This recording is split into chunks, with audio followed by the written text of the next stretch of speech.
Yep. Good morning everyone, mga kabagis. Ito ulit si Serge Kalu Vlogs. May ikukwento ko lang sa inyo na para maiksiyan tayo. Naalala ko yung yung views ko ngayon na nawalan ng isang rain visor. Order ko sa Shopee. Nawalan nung last year yan. Pumunta kami sa Baguio. Yun nung trinay kong mag-speed. Nasa previous vlog ko na rin ito. Tumakbo ako ng 170. Nag-try ako tumakbo ng 170. Pero binalik ko rin sa 90 na normal speed ko 100. Yung time ng 170 na yon, nahulog yung yung isang visor ko sa likod, passenger seat.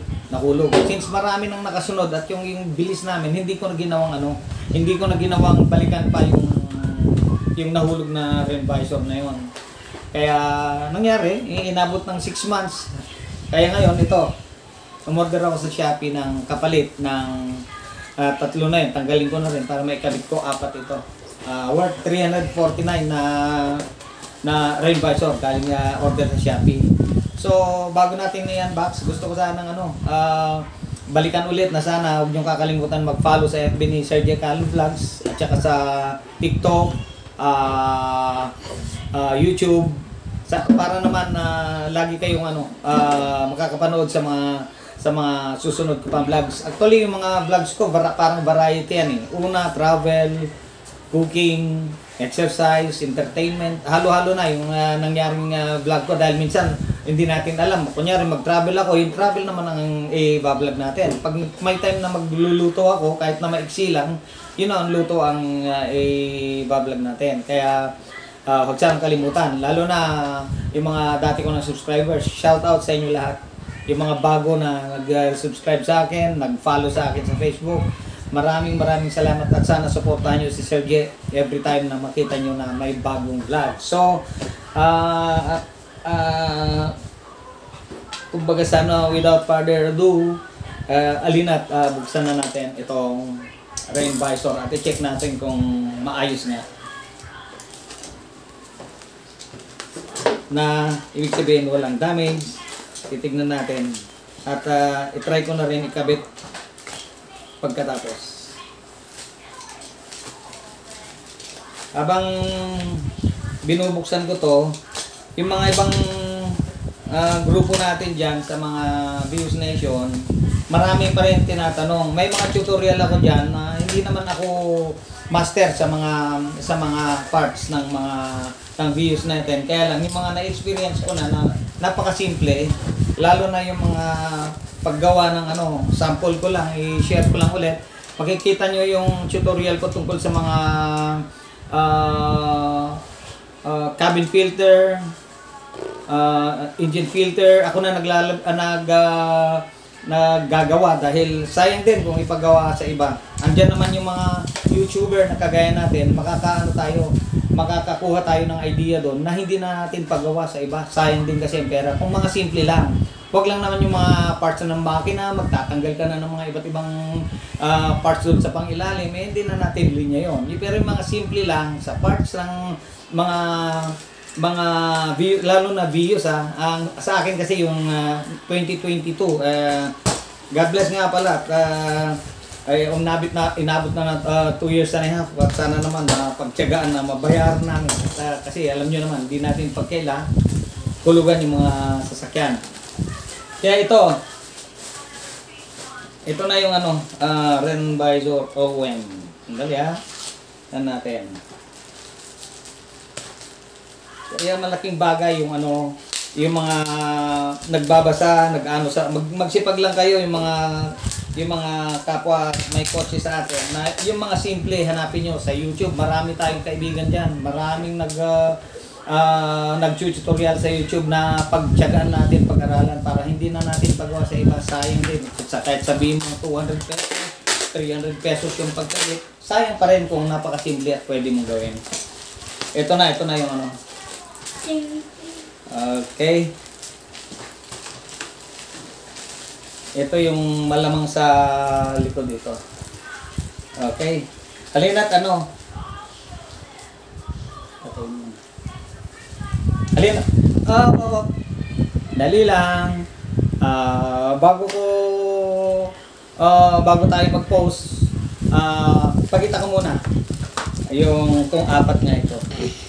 Yep, apat. So, halina't samahan nyo ako at ikabit natin. Bago natin ilagay, kailangan natin tanggalin itong mga remaining tapes na nakalagay sa una. So, kailangan gamitan natin ng dishwashing para mababaran siya. Yung iba ginagamit heater, parang hinihit nila, pero ayaw ko naman, baka maapektuhan ito. Sandali, may sasakyan. Ito, kung napapansin nyo, buo-buo siya. Kanina nung sinusubukan ko, mahirap talagang tanggalin. Kaya siguro abutin ako ng ilang oras dito. Pero ito ngayon, medyo magaang yung dating niya. Gumamit lang kayo ng ID na hindi na kailangan gamitin, kagaya nito, ID. May ads pa tayo. Kaya medyo pagtiyagaan natin. Yan. Madali-dali ng konti pag ganito. Yan.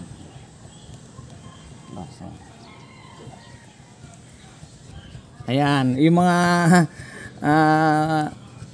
madadatnan ng ganitong pagkakataon na magpalit ng rain visor. Pag-aralan nyo na mas madali sana. Ito na pinakamadali sa akin dahil nakita ko rin actually sa YouTube ito. Ayan, tsagaan na lang.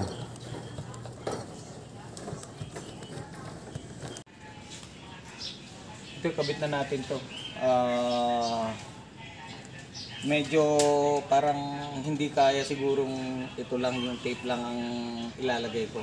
Kaya ginamitan ko siya ng parang mighty band para magiging permanent na lang siya. Ito ginamit ko.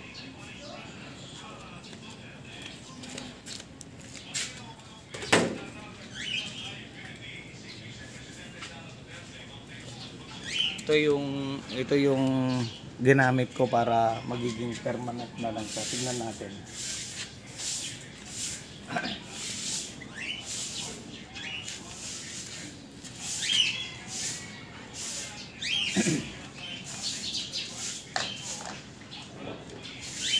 Okay.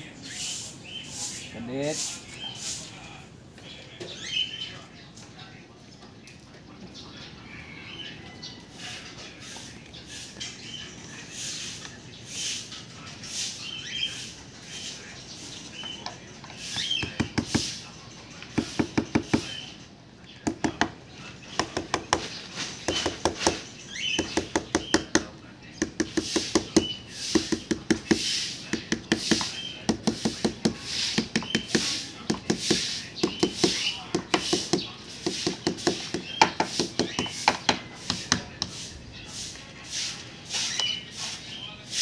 Kaya yung wala nang ganito at magpapakabit, sana mapanood nyo to para yung binabanggit ko lagi kaysa paggawa sa iba. Kung marunong tayong tumingin sa mga vlogger din na kagaya natin sa Destination, hindi ka na kailangang magbayad ng tao para maglagay ng ganito. Nabanggit ko na yan paulit-ulit sa mga newbies, yung mga bago na minsan nagtatanong paano maglagay. Ito, pinapakita ko sa inyo paano maglagay at saka paano magtanggal ng tape na yung nakalagay dati na tinanggal.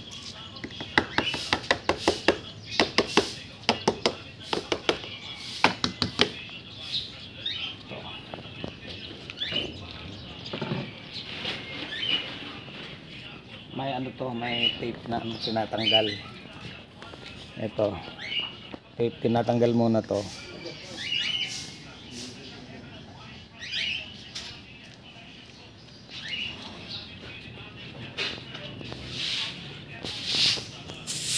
Pwede siguro ilang minutes yun, may Go. ito yung panghuli. Lagyan natin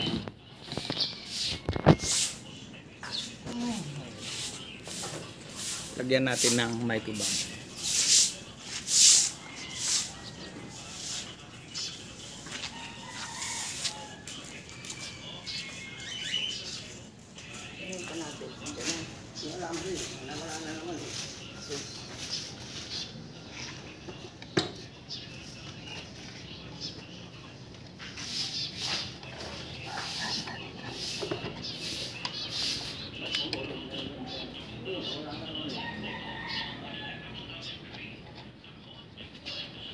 Okay.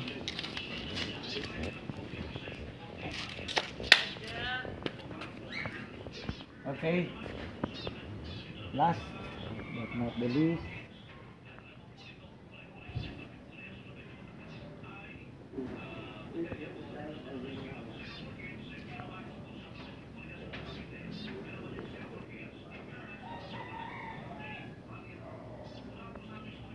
Pag inopen yung pinto, hindi ba mag-aano?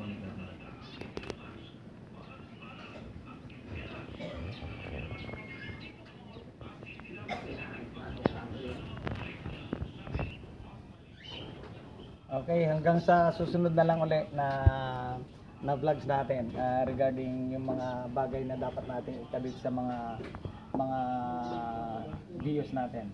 Mga ibang parts na kayang-kaya natin gawin. So, thank you very much for watching, and Sergey Kalob signing out. Thank you.